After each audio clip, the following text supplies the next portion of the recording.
우리는 삶에서 성공을 갈망합니다. 타인의 인정과 수용을 원합니다.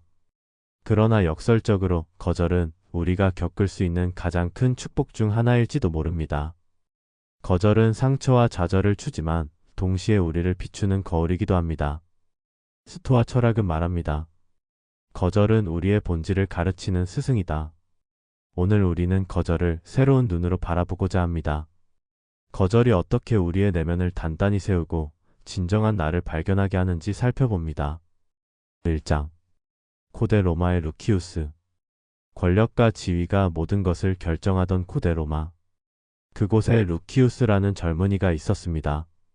그는 영리했고 야망이 있었지만 마음속엔 늘 두려움이 도사리고 있었습니다. 그는 로마의 유력한 시민이 되길 열망했고 원로원에 들어가 영향력을 행사하고 싶어 했습니다. 하지만 그의 모든 시도는 번번이 거절당했습니다. 사람들은 그를 인정하지 않았고 그는 스스로가 실패자라고 느꼈습니다. 루키우스에게 거절은 고통 그 자체였습니다. 어느 밤 루키우스는 깊은 생각에 잠긴 채 로마의 돌길을 걷고 있었습니다. 어둠 속에서 한 노인이 조용히 앉아 있었습니다. 허름한 옷차림의 거지였지만 그 얼굴에는 이상하리 만큼 고요한 미소가 떠 있었습니다. 루키우스는 호기심이 생겨 다가갔습니다. 이렇게 가진 것이 없는데 어떻게 이렇게 평온할 수 있습니까? 노인은 천천히 고개를 들어 루키우스를 바라보며 대답했습니다. 나는 거절 속에서도 삶이 준 교훈을 통해 진정한 부를 발견했네. 나는 부유했던 적도 가난했던 적도 있었지만 진정한 힘은 결국 내면에 있다는 것을 깨달았지. 2장. 거절 속에서 찾은 진짜 부. 루키우스는 놀랐습니다. 그는 지금까지 거절을 실패로만 보았습니다. 그러나 노인은 그것을 가르침이라고 말했습니다. 노인은 자신의 이름이 마르쿠스라고 밝혔습니다. 그는 한때 귀족이었지만 모든 것을 잃고 가난해졌습니다. 그러나 그는 이렇게 말했습니다. 거절과 상실은 나를 무너뜨리지 않았네. 오히려 그것들이 나에게 내가 누구인지, 진짜로 무엇이 중요한지 알려주었지. 루키우스는 깊은 호기심을 느꼈습니다. 그는 물었습니다. 저도 그 힘을 제 안에서 찾을 수 있을까요? 마르쿠스는 부드럽게 웃으며 말했습니다. 그렇다네. 너는 지금 올바른 순간에 올바른 곳에 왔네. 내가 스토아 철학의 가르침을 알려주지. 이 가르침은 거절 속에서도 평화와 강인함을 주었지. 3장. 스토아 철학의 가르침. 마르쿠스는 루키우스에게 스토아 철학의 원칙을 하나씩 설명했습니다. 거절은 나를 시험하는 기회다. 거절은 나의 가치를 깎는 것이 아니라 내가 진정으로 무엇을 원하는지 묻는 질문이다. 통제할 수 없는 것은 받아들여라. 타인의 평가와 선택은 내가 바꿀 수 없다. 내가 바꿀 수 있는 것은 나의 태도와 행동뿐이다. 최악의 시나리오를 상상하라. 거절로 인해 생길 수 있는 가장 나쁜 결과를 상상해라. 그러면 두려움은 사라진다. 거절 속에서 배움을 찾아라. 비판 중에서도 도움이 되는 비판을 가려듣고 나를 개선할 도구로 사용하라. 덕을 지키라. 거절이 너의 가치를 부정한다고 느껴질지라도 덕과 정직을 타협하지 마라. 루키우스는 처음에는 믿기지 않았습니다. 하지만 그는 매일 마르쿠스와 대화를 나누며 조금씩 깨닫기 시작했습니다. 4장. 거절은 스승이다. 마르쿠스는 이렇게 말했습니다. 거절을 적으로 대하지 말게.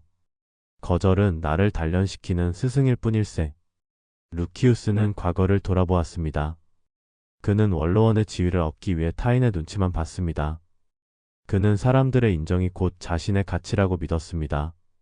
하지만 거절을 반복해서 당하며 그는 더 이상 남이 원하는 모습으로 살 수 없다는 걸 깨달았습니다. 그는 진짜 자신을 찾아야 했습니다. 5장. 다시 도전하다. 시간이 흐르자 루키우스는 다시 원로원에 도전했습니다. 그러나 이번에도 거절당했습니다. 그러나 그는 전과 달랐습니다. 그는 좌절하지 않았습니다. 오히려 이렇게 생각했습니다. 나는 권력이나 지위를 위한 노력이 아니라 탁월함과 덕을 위한 노력을 해야 한다. 그는 자신을 다듬기 시작했습니다. 사람들의 인정을 얻기 위한 것이 아니라 진짜 가치 있는 사람이 되기 위해. 그는 가난한 자들을 돕고 공동체의 문제를 해결하는 데 집중했습니다. 사람들은 점점 루키우스를 존경하기 시작했습니다. 그의 정직함과 지혜는 널리 알려졌습니다. 6장. 진정한 승리. 결국 한 온화한 황제가 왕좌에 올랐습니다. 그는 루키우스의 명성을 듣고 그를 불렀습니다. 루키우스, 나에게 너의 조언이 필요하네. 나와 함께 나라를 이끌어주게. 루키우스는 겸손히 그 자리를 받아들였습니다. 그는 이제 진정으로 존경받는 인물이 되었습니다. 권력 때문에 위대해진 것이 아니라 거절을 통해 진정한 자신을 발견했기 때문이었습니다. 그의 이야기는 전설이 되었습니다. 사람들은 그의 이름을 기억하며 이렇게 말했습니다. 거절은 그를 꺾지 않았다. 거절이 오히려 그를 위대하게 만들었다. 7장. 거절의 진짜 의미. 스토아 철학은 우리에게 이렇게 말합니다. 거절은 나를 부정하는 것이 아니라 내가 더 나아질 기회를 주는 것이다. 타인의 평가에 내 영혼을 내어주지 말라. 거절 속에 숨어 있는 교훈을 찾아라. 진정한 승리는 외부가 아니라 내면에서 일어난다. 루키우스는 깨달았습니다. 거절이 없었다면 그는 진짜 자신을 찾지 못했을 것입니다. 거절이 그를 멈추게 했고 돌아보게 했으며 더 나은 길로 이끌었습니다. 8장. 우리가 배울 교훈. 이제 우리도 거절을 다르게 봐야 합니다. 거절은 아픕니다. 그러나 그 고통 속엔 성장의 씨앗이 숨어 있습니다. 거절을 원망하지 말고 감사하라. 그것이 당신을 더 강하게 만든다. 거절은 당신이 잘못된 길에 있다는 신호일 수 있다. 더 의미 있는 길이 당신을 기다리고 있을지 모른다. 거절은 당신이 진정으로 원하는 것이 무엇인지 묻는다. 그 질문에 답할 수 있다면 당신은 더 단단해질 것이다. 스토아 철학은 우리에게 말합니다. 거절은 실패가 아니라 진정한 나로 가는 이정표다. 고대 로마의 루키우스가 깨달은 것처럼 거절은 우리의 스승이며 우리를 더 나은 사람으로 만듭니다. 오늘 당신은 어떤 거절을 마주했나요? 그것을 상처로만 볼 것인가요? 아니면 배움의 기회로 볼 것인가요? 거절은 당신을 멈추게 하지 않습니다. 거절은 당신을 더 깊은 길로 이끕니다. 오늘도 고요한 기록과 함께 내면의 힘을 키우고 앞으로 나아가세요. 감사합니다.